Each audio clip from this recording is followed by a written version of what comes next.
Hey everyone, Richard Robbins here. Hope you're doing great. Always good to have you on the show.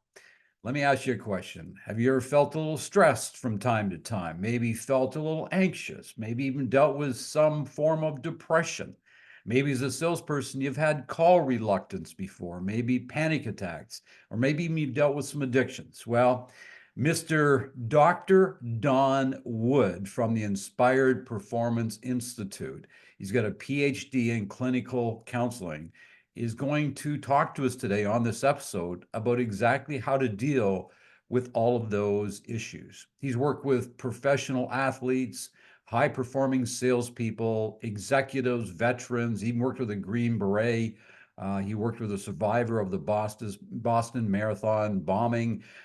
He's worked with some pretty cool people, and I'll tell you, he is the real deal. But basically, here's what it's all about. Is, for instance, if somebody is dealing with anxiety or let's say stress, his theory is that is a symptom of something else. But when we go to, say, the doctor, what they do is they generally will give you something to try to deal with a symptom. But he said it's not that's the issue. That's just a symptom. That is not the root cause of the problem. He says that trauma, some form of trauma, and we've all had traumas. Now, there's traumas with the big T.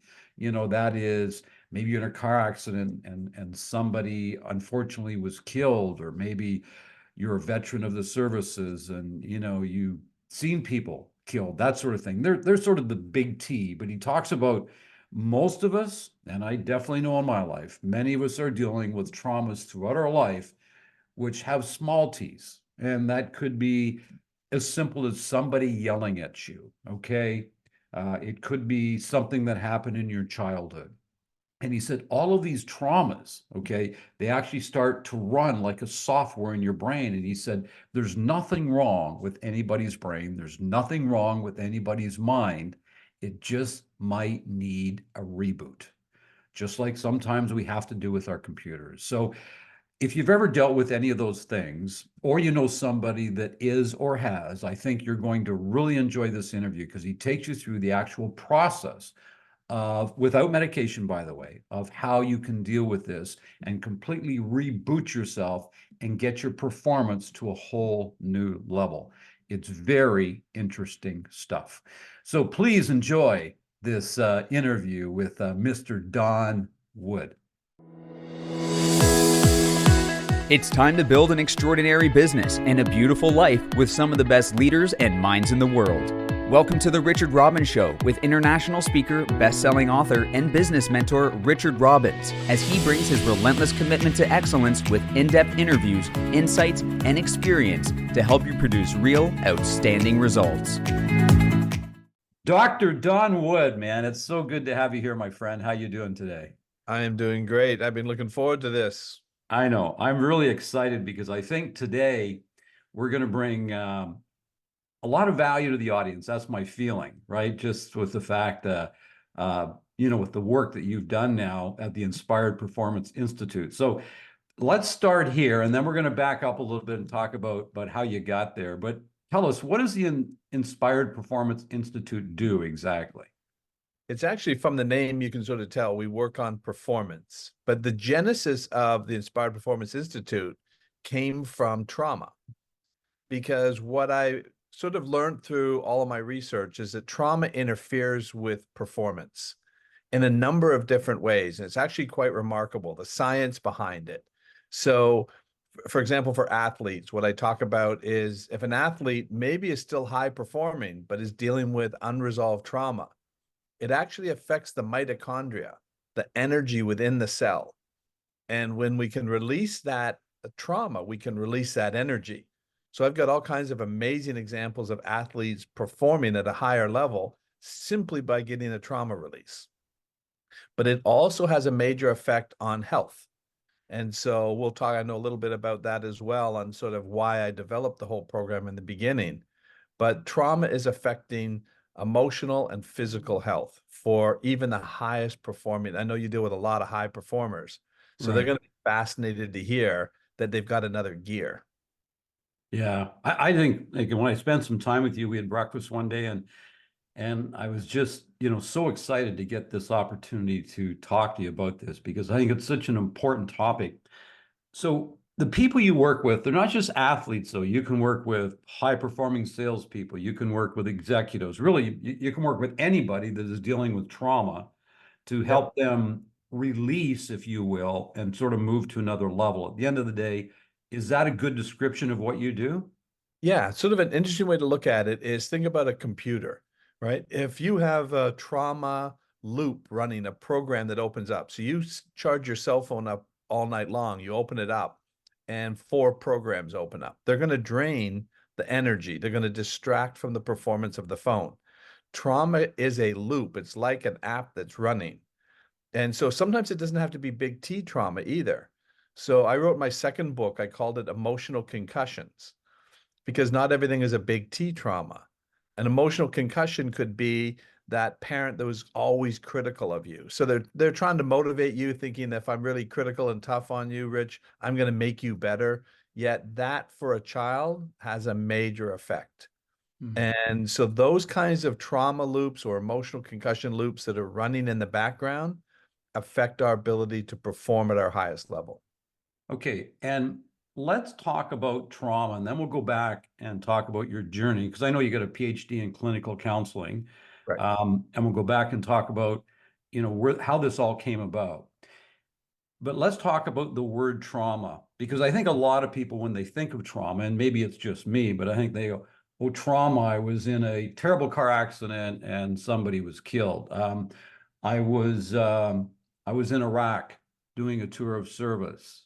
Yep. Like that's, I think that's where a lot of people, at least that's when I hear trauma, that's what I think about. And I think that's what you call the big T trauma, right? Correct. Yep. Right. But in all fairness, everybody has had traumatic experiences in their life at some point, Yes. right? And I think many of us might look at it and say, oh, it was nothing. Hmm. However, that could very well be having a negative impact on your performance or whatever if you're doing. Does that make sense? It does. That's exactly what happens. And you don't even realize that it's doing it because it's all subconscious. So Right. your mind uses your life experiences as a resource to respond to the current information coming in. So if it's using that old data to respond to the new incoming information, but it's got a lot of survival threats built into it, you're not going to be performing at your highest level because your mind's going to be very defensive. So as an example, I know you do a lot of business people. So if somebody's had a business failure and then they start a new business up, now all of a sudden their mind is still thinking about don't lose everything, don't take any chances, pull back. And all of a sudden they do things differently when they really shouldn't be. They should be moving forward, but they're stuck. Right. And they don't even realize it's bothering them. But then the best way to explain it is I say, and that's why I used emotional concussions, because that may not be somebody will go, well, yeah, I lost my business, but that happens, business is tough. I bounced right back. And that's maybe how they feel that they've done. But as long as that experience is running in the background, it will be filtered through to respond to what's happening now.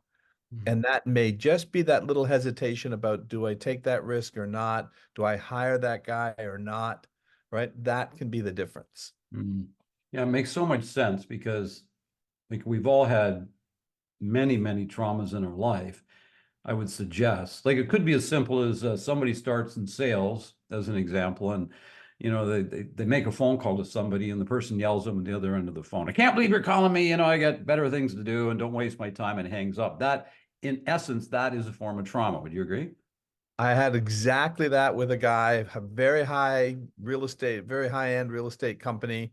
And it's exactly what happened. Super guy, MBA, smart guy. And he said, I'm petrified to pick up the phone because he had somebody do that to him. And Right. he says, so every time he says, I avoid it, I put it off, I don't want to make my calls, and I know I need to make my calls because his mind is anticipating he's going to get yelled at on this next call because Yeah. it's looping through the old data.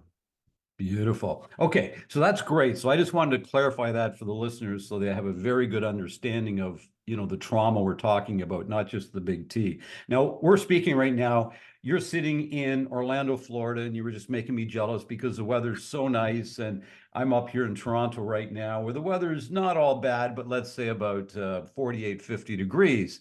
Well, Um, just about the ice temperature that we have in our fridges, right? yeah, exactly. Exactly. But you're originally from Canada. Yes. Yep. That's I right. moved down here 32 years ago, 32 years, moved down to Florida. Where are you originally from? Toronto. So that's Toronto? born, yeah, born and raised in Toronto and all around the Toronto area. Yeah. So what caused you to move from Toronto down to Orlando, Florida 32 years ago, other than the weather and the sunshine? That was pretty much the big reason, but we had an opportunity to sort of sell our business. And then it was like, we knew we really wanted to move down here. My brother had already started to make a move. He had bought like 3 investment properties. So it was like, if we're going to make a move now, otherwise we're going to get back into another business and we probably won't be able to move.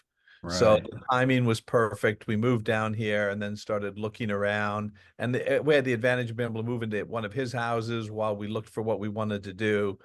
So it took us a little bit of time to sort of establish, but it was an easy transition.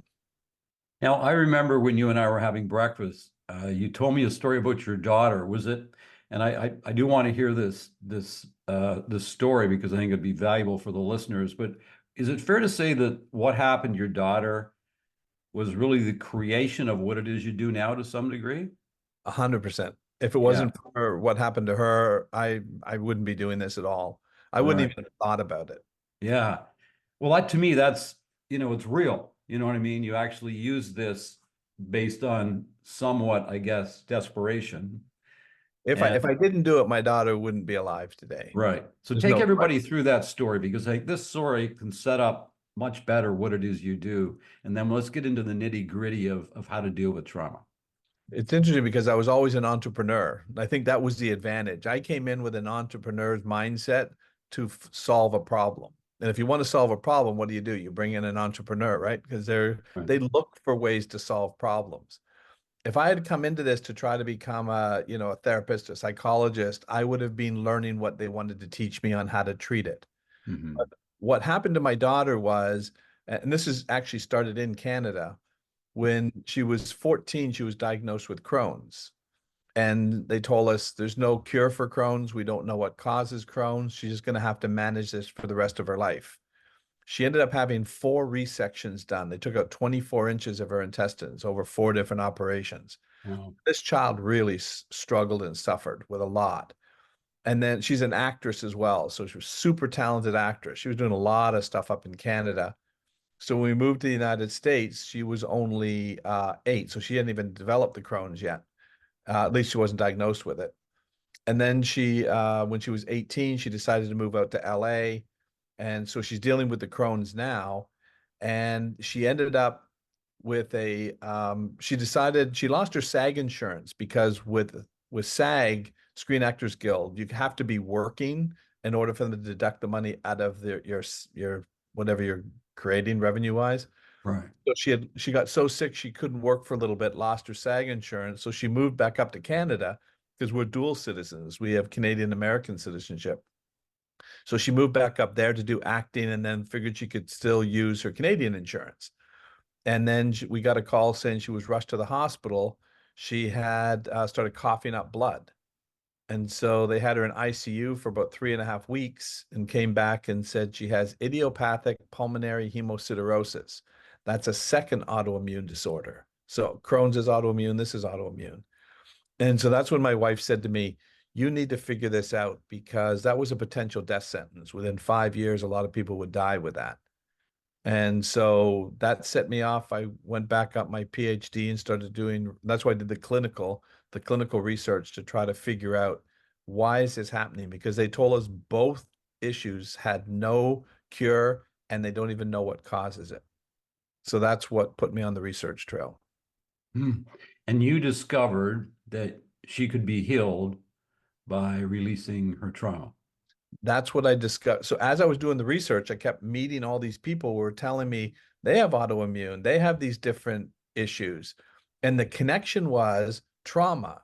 Now, we didn't know at the time that my daughter had had some sexual trauma when she was 6 that we were unaware of. So that was building, and that's what created all that stress, which created the autoimmune. Because what I found from my research is that unresolved trauma creates inflammation. Inflammation is the response to trauma. Inflammation compromises the immune system, compromises your neurotransmitters. So it's actually a DNA issue. And this, I'm just doing a DNA study now because I'm going to show that we can actually change the way the DNA is read and transcribed when we resolve the trauma. So this trauma that's running in the background, when that happens, the inflammation genes upregulate. So they go higher. So they create the inflammation because it's a threat response. Your immune system genes downregulate, your neurotransmitter genes downregulate, neuroplasticity. There's a number of genes that are affected, but it's supposed to be a temporary situation to respond to the trauma that's happening now. The problem is that trauma for humans keeps running in the background. So the DNA isn't changing, but the gene expression is. And then it stays in that situation. So now her immune system's down, right? Her neurotransmitters are down, so she's getting sicker. And at the same time, with her neurotransmitters, she's not producing the serotonin, dopamine. So all of a sudden now she's getting depressed and anxious. They have her on nonstop anxiety medications, depression medications, and steroids for the Crohn's, and just drove her crazy. She was really struggling. Oh, I can't imagine. I can't. And how old was she now? So now she's in her 20s. She's in her 20s. Yep. So take us through it. Like, is she cured now?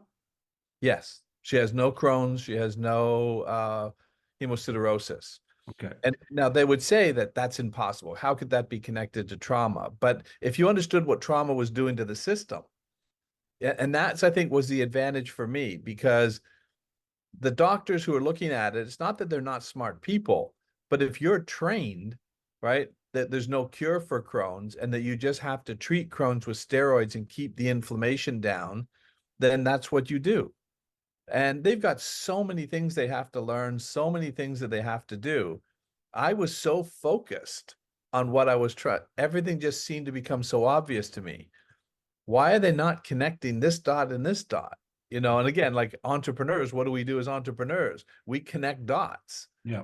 And I just started connecting all these dots. And I said, okay, if trauma is at the root cause of it, how are they treating trauma? Well, they're treating trauma the same way they're treating the physical symptoms. Manage it, right? Teach people to learn how to deal with their anxiety. Give them anxiety medications. Give them depression medications. When those were really the symptoms. And that's what I say. When people come in and say, oh, I have anxiety, I'll go, no, that's a symptom.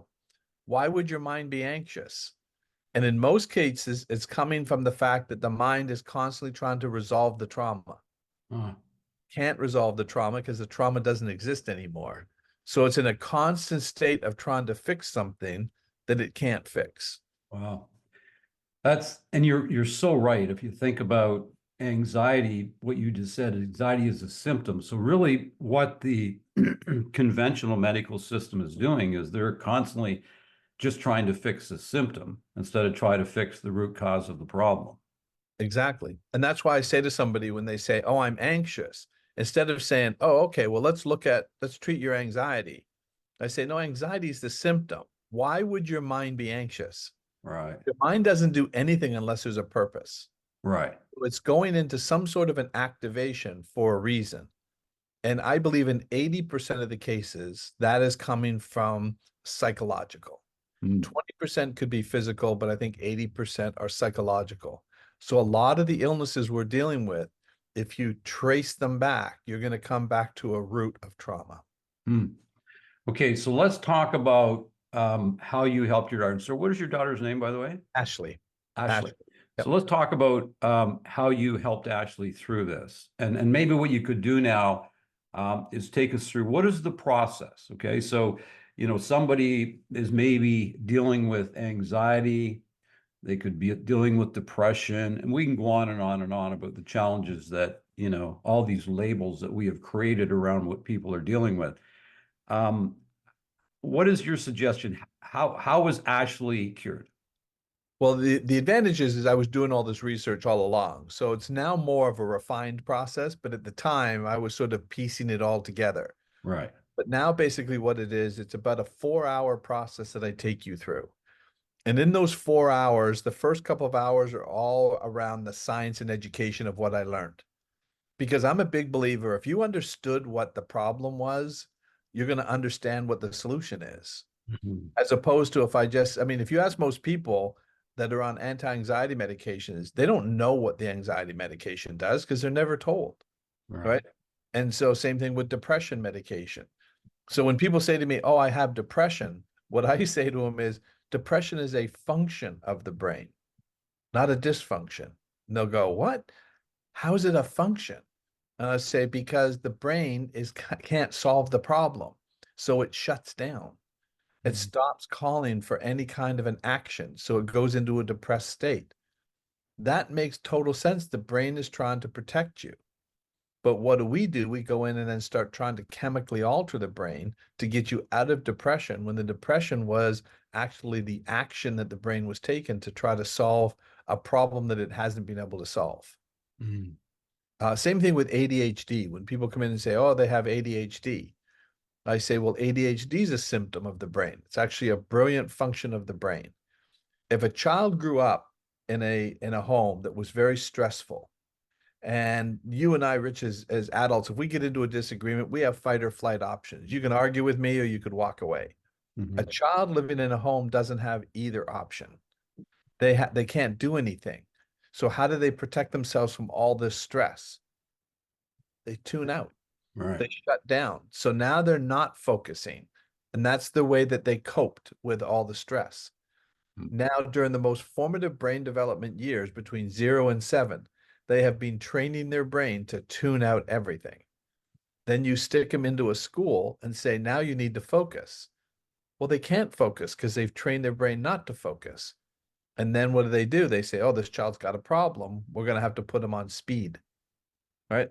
And then they put them on a medication to get them to focus. All they really needed to do was retrain the brain. Mhm.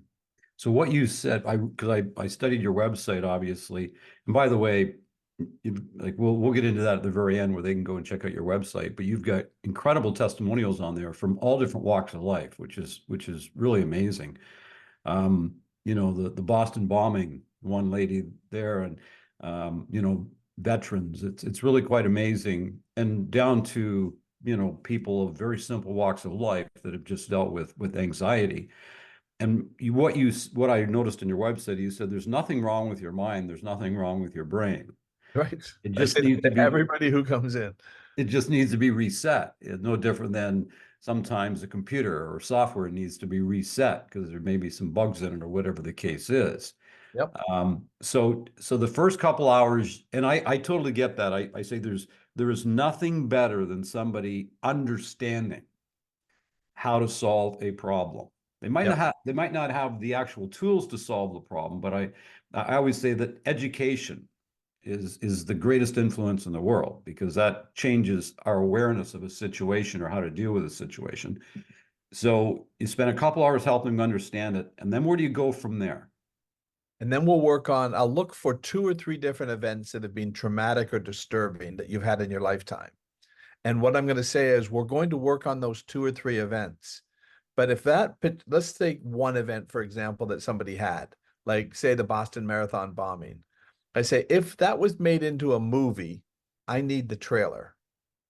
I don't need the movie. I don't need you to sit there and go through all the details of everything that happened. I'm looking for the highlight reel of that. And I don't even need you to tell me about it. I just need your mind to start pulling the memory in. And in those 2 or 3 minutes, the process that I use, basically, and the best way to maybe explain this, if I asked you what you ate for dinner last night, Rich, what did you have for dinner? I had last night, I had chicken. Chicken. So anybody watching this now can go back and rewind and see that you looked up when I asked you that question. And Right. you saw pictures, right, of what you Yeah. ate. where you ate it. That's how you stored the information about dinner last night. Now, it wasn't threatening or disturbing, but everything you've ever seen, heard, touched, or smelt in your life has been recorded and Right. stored in this explicit memory system. When we have a traumatic event, all your senses are heightened: sight, smell, hearing. So how's it recording that? High def, tremendous amounts of detail in that memory. That's what keeps activating your nervous system. When you think about something that happened to you 5 years ago that was traumatic, and your mind starts reviewing the memory, your subconscious mind operates in the present. So when it looks at memory from 5 years ago, when does it think the memory is actually happening? Right now. So it's going to activate your nervous system. It has to, right? It's an autonomic nervous system response. If your mind senses or perceives a threat, it pushes you into an activation to protect you, but it's a glitch. It's an error message. So what I do in that process is I take that high definition highlight reel and get your mind to reprocess it into what you ate for dinner last night, into the same kind of format. Now the intensity's out of it. And that's why now people like the Boston Marathon. I worked with a US Army sniper. He had to shoot and kill a 12-year-old boy. He was just sobbing the first time I met him. And by the time I was finished, he gives me a complete description. And he goes, "How did you do that? How am I able to talk about it now without shaking and crying?" And I said, "Because for 8 years, your mind's been trying to get you not to pull the trigger. That would have solved the problem. But your mind kept seeing you shooting the boy now, and it was trying to stop it." So you see if your system was constantly putting you under pressure to stop something that didn't exist, where you're going to end up with anxiety, depression, panic attacks, right? Post-traumatic stress. That's all that is. That's I find this stuff so fascinating because it's so interesting, because if we look at the world, the way it's operating, especially the medical system right now, and I know, obviously we have a different healthcare than the US, but to a large degree, they're all operating the same way. It's just, how do we get our care? How does it get paid for? But it's almost like it's not even a healthcare system, it's more of a sick care system. We only use it when we're sick, Yep. right?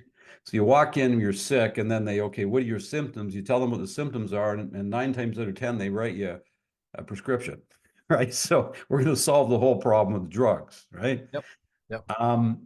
Where what we're talking about here is dealing with your mind, or say your body as it is, and resetting it and allow you to heal, right? You're Not just your best heal. Yeah. Yeah, not just mask the symptoms you're dealing with, but allow you to fully heal. So let me ask you this question. So let's say you've, like all of us, I'm sure if we went back, we could write down many, many traumas in our life. So let's say I sat with a piece of paper and I wrote down 12 traumas, right? Some larger than others. So now I'm working with you. And by the way, my wife and I are coming to see you. We haven't got it confirmed yet, but we are going to come and spend the day with you. Awesome. Because I'm just excited about going through the process myself, because I know I have roadblocks, but I just don't know what they are. And I'm sure my wife has roadblocks. And when I told her about it, she goes, "Oh, that'd be great." And we like that. We love that sort of stuff, right? Perfect. So I've got 12 traumas, but you said you picked 1 or 2 of them. Those 1 or 2 you picked to deal with, does it eliminate all the traumas? Yes. What's Oh, amazing is it's like if you came in with a broken leg, we reset the leg. right. What do we need to do after that? Nothing. The system then starts running it. I see. So once we reset the trauma, the mind continues to look at all that data and starts to apply the same process to it.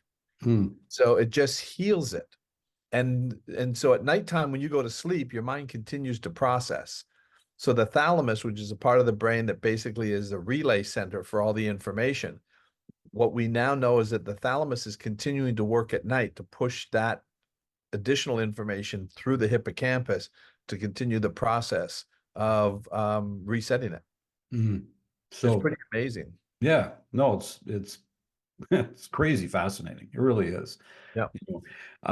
So Like, I know I went to your website, and then we're going to change it up a little bit in just a moment. We're going to do a lightning round, which is a bunch of useless questions that are just fun to break it up. And then we'll get into sort of the big three at the end. But um, you have a number of ways to help people. And I just want to make sure that the audience, understands how you can help people. So you've actually, if I went to your website right now, what are the different ways that you could help the listeners if somebody is interested in learning more about what you do? What a lot of people sometimes will do is come directly to Orlando and work one-on-one with me. I'm in the session room right now. That's where I'm in. I've got a lady coming in here in a couple of hours, and she'll sit and go through the whole 4-hour process with me. So that's a one-on-one. And then we have other modalities. We have a theta chamber, hyperbaric chamber. So you can come for 1 to 3 days, depending on what you want to do. I also have an online version of the 4-hour program with me. So you just go through the series of audios as if you're sitting with me. We've just now shot it in virtual reality. We haven't released the virtual reality edition yet, but that's going to be coming out. And then the other way is I do it in groups. So I can come to a corporate event and I can take 25, 50 people in a room through the same process. The big advantage is nobody has to share their trauma. Mm. So I can take a whole group of people and not one person is actually having to share out loud what their trauma is. So I'll bring one person up on stage and I'll do a demonstration of the technique. And they're not talking about their trauma, but I show everybody what the process is. And then they'll go back and then I'll take the whole group through the same process. And Wow. they'll have a particular trauma that they want to work on. Wow. Okay, that's super.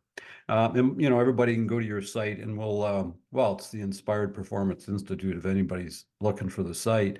Okay, so let's do this. We're gonna do a lightning round, a bunch of stupid questions. You're not gonna be rated on them, and there's no right or wrong answer. Favorite food? I can't fit. Oh, steak. Favorite movie? Probably Planes, Trains, and Automobiles. Oh, that's a great one. What book should everyone read? Wow. And I don't want to be pushing my book. So actually Limitless by Jim Quick is amazing. Okay, yeah. I know the book, but I have not read that. And while we're on books, you've written 2 books? I've written 4 books, but Okay. 2 have been released and 2 are just coming out. Okay, So very good. yeah. So what are the 2 that have been released? The first one is talking about how I developed the program. It's called You Must Be Out of Your Mind. And Okay. it was, I got to get you out of your mind the way it's currently running. And the second one is called Emotional Concussions. And it's about, because I kept running into people who say, well, I haven't had a trauma like the Boston Marathon. You're right. I haven't anything like that. So that was what that is, especially for business people, because a lot of business people, are high performers and they're thinking, oh, I'm pretty tough. I've gotten through everything, right? They don't realize how those things are affecting them. So I give them examples in emotional concussions. If you find yourself blaming everybody else when something goes wrong, you have an emotional concussion. Right. So the whole bunch of little things that you can identify. Uh, Beautiful. the third book I wrote is actually a golf book, and I called it the 15th Club because you can only, as you know, you can only carry 14 clubs. The 15th club is your brain. Right. And so most people work on the 14 clubs. They don't work on the 15th club, but the 15th club is the most important club in your bag. Huh. Then the last book is the one I'm talking about, which is Don't Mess with My DNA. Because I say, especially for parents, you need to understand how your child's upbringing affects the way their DNA is being read and transcribed. So if you understood how serious that is and how much impact you can have on a positive or on a negative side, wouldn't you love to raise your child having that kind of information? Yes. Yes. And the last 2 are not out yet? We had a publisher and we had a problem. He just never got them out. So we've got a new publisher that's just working on releasing them now. Beautiful. Okay, favorite app? Favorite app? I guess the one we use our program for, Kajabi. Kajabi? Good. Yep. Favorite hobby? Golf. I knew the answer to that. Favorite musician or music? Favorite. I'm more of a pop person, but I love jazz. But I can't say Okay. I have a favorite jazz artist, but I just love, I'm not a great music aficionado. I just know what I like.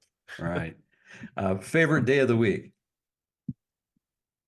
Probably Monday. Why? I love getting the start of the week. Yeah. So I work 7 days a week anyway, but Monday's sort of that feels like a fresh start. Feels like a fresh start. Dream holiday. Probably St. Andrews, going and playing St. Andrews. Have you played it? Nope, never have. No, I want to play. I haven't played it either. I did a great Irish golf holiday last June with 7 of my very, very good friends, and it was unbelievable. Like, Okay. just have you been to Ireland and play golf? No, my wife went to Ireland and she went with her best friend. They grew up together, and she says we're gonna go. Yeah.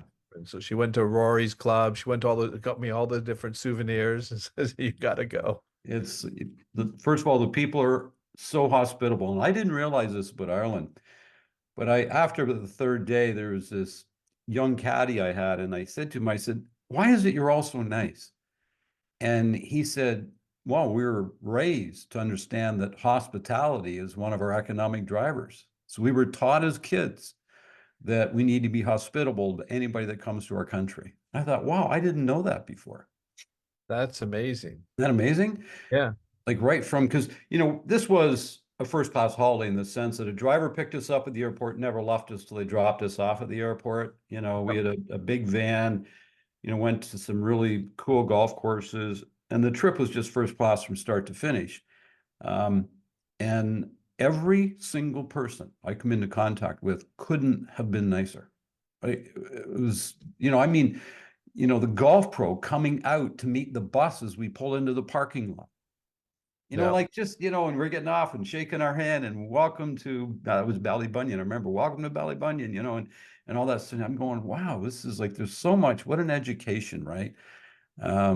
Really is. My wife is Irish. She was born in Ireland, but she moved Okay. over to Canada when she was just a baby. So Okay. it was just a great trip for her to go back. And she just loved it. She got real super emotional because it started to bring back, a flood of things like her grandmother and her parents and everything. And Yeah. all of a sudden she said, I started to hear their accent.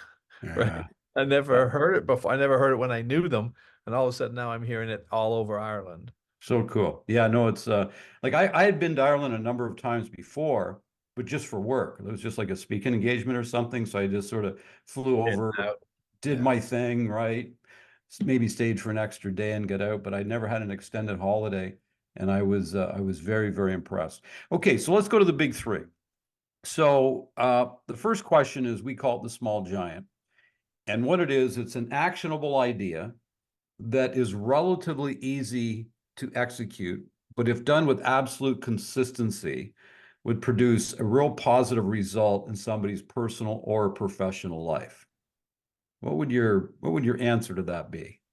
Probably what I say to people when they talk about what's the best advice I'd give to a parent. And I say, make your home safe.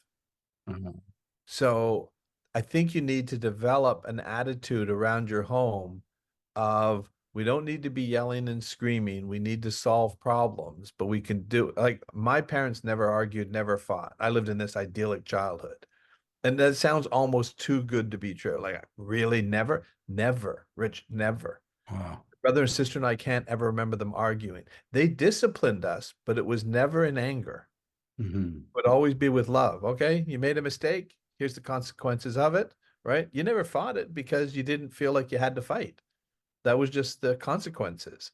Mm-hmm. So having that, if you can make your home safe, you change the trajectory of your child's life, not only just their personal life, but their health. Mm-hmm. Because there's a direct connection between health and your childhood. They know it.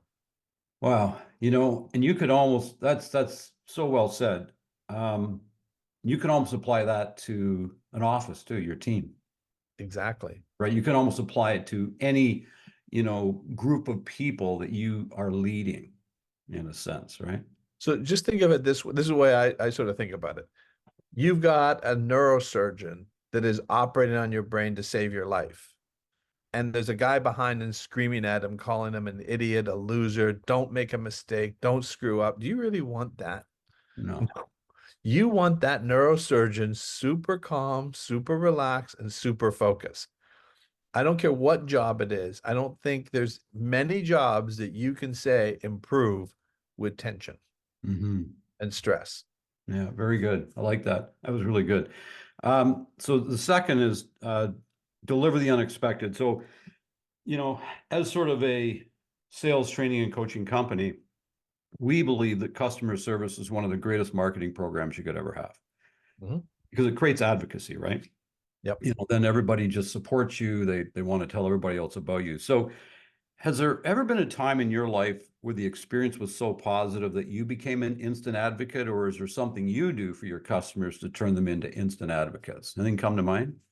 I think it's what we do. I think we go the extra. I'm always a big believer in, over deliver. Right. And you do that. So, you and I are members of the Genius Network, and one of the guys there, there's a number of different people, but one guy in particular said, Dr. Wood followed up with my wife several times out of the just calling and texting and asking how she's doing. He goes, I've never seen a doctor do that. I've never seen that kind of follow-up. We do it all the time. And I was at a conference one time and I was texting, like we were at a break and I was texting, and the other therapist said to me, she says, who you keep texting all the time? And I said, oh, I'm just following up with a few clients. She goes, oh, you don't do that. You're not supposed to follow up with them. They call you. You don't call them. Like, that's really unprofessional. And I went, really? I said, and I knew, because I'm not trained as a therapist. And I'm just like, I don't care if that's unprofessional or not. I have everybody thank me when I do it. Yeah. Well, think about this, because you're absolutely right. I can't remember the last time a doctor texted me and asked me how I'm doing. So you just said something. So we're at a Genius meeting, and I think I was at that Genius meeting when that person stood up and said that. I'm not, because I remember something about that. So imagine this, because you followed up with his wife on a regular basis, he mentioned at a meeting with 50 sort of high-level, high-performing entrepreneurs that, oh, Dr. Wood was great because, I can't believe he followed up with my wife 3 or 4 times. So and I know that's not why you're doing it. However, imagine the influence that comment has on 50 high-performing entrepreneurs in the room in terms of possibly wanting to check out your website, talk to you, or use what it is you do.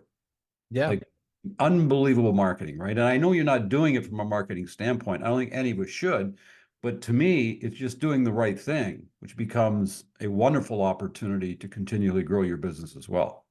And I think to me, it's just a natural thing you should do. If you just take that extra step. I had somebody say that to me one time. I told you I used to be in sales, right? Yeah, yeah. And I remember the very first campaign that I worked on, it was a 6-week campaign. And I worked so hard for those 6 weeks. What I did is before I started, I said to my wife and kid, we only had 2 children at that time. I said to him, okay, if I hit my targets on my campaign, what do you guys want as incentives? Right? Because I said, you're not going to see me a lot for 6 weeks. I'm going to be super busy. So they came up with their list, right? And I put it up on the fridge because that was my driving force, right? I'll do more for my family than I'll do for myself. I'll do more for other people than I'll do for myself. And so I put that up there, and the goal that I met, everybody said, that's a ridiculous goal. You shouldn't do that, because if you miss the goal, you don't get the prizes, right? You have to exceed your goal. So they were trying to convince me to go lower. I stayed high. I passed the goal, and a guy called me. So I ended up 27th in the country in the campaign, and he called me up. I'll never forget this. And he was number 3 in the country. And he goes, congratulations. I saw what you did first campaign. That's amazing. He goes, whatever you do not tell everybody our secret. And I was like, John, what's our secret? He goes, that we just work harder. Because if they knew how hard you worked and how hard I work, they'd just start working harder and realize it pays off. Yeah. If you do the extra. right? Yeah. Which is so true. Most people aren't willing to do that extra. And Well, it's the word extraordinary. It's the word ordinary, the extra on the front. If you really think about it, it's pretty simple, right? yeah, most people just do what they have to do as opposed to what they can do. And I think it was the same thing too for me, even going through getting my PhD, right?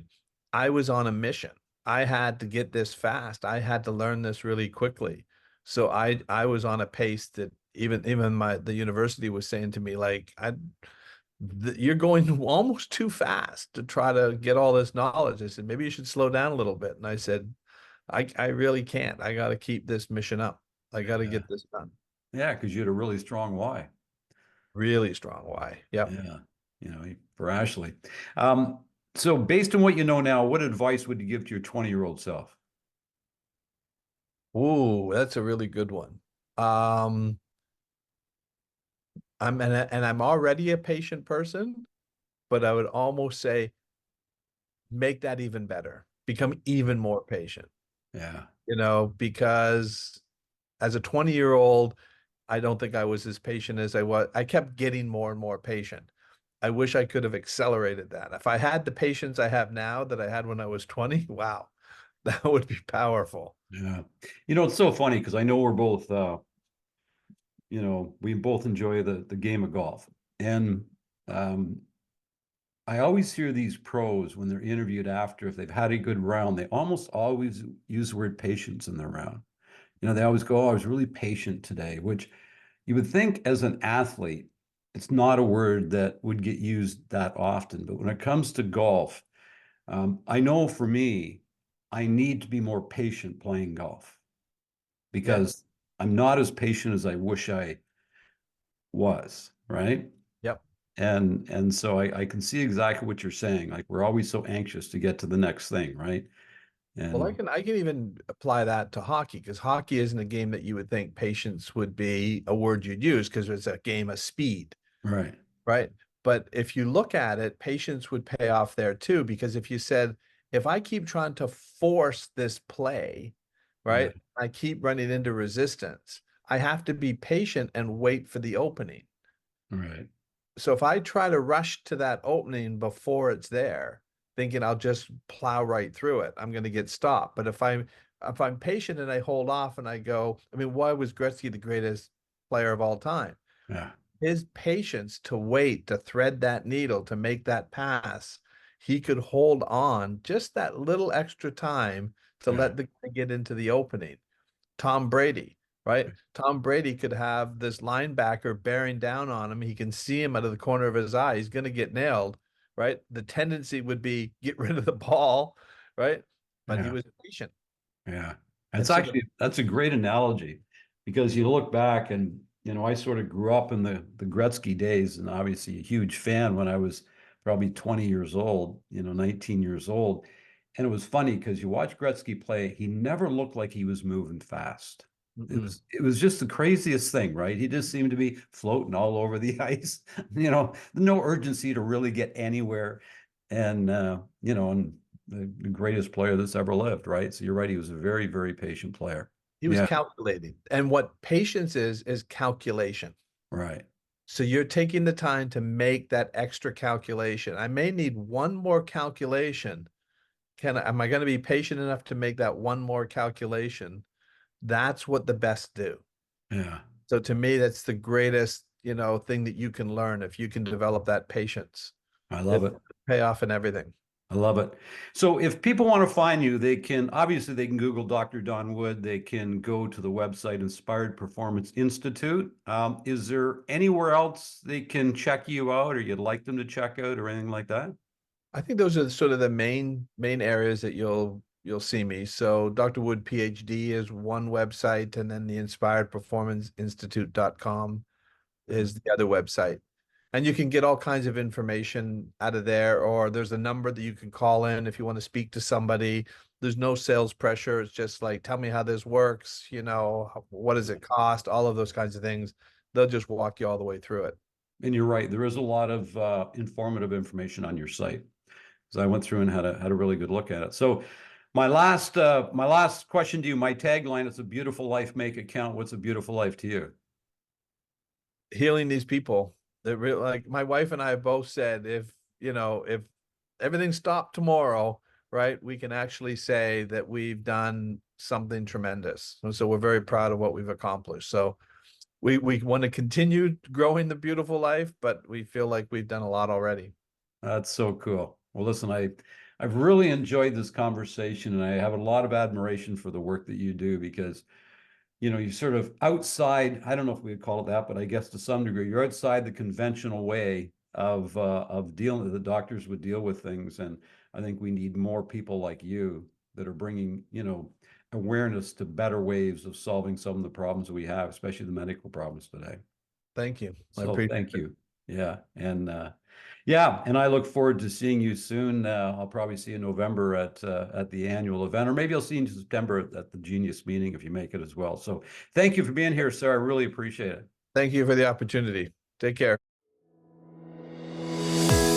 Join us at richardrobbins.com for more in-depth insight and training to build your business and your beautiful life. And remember to subscribe to the podcast so you don't miss a single beautiful episode.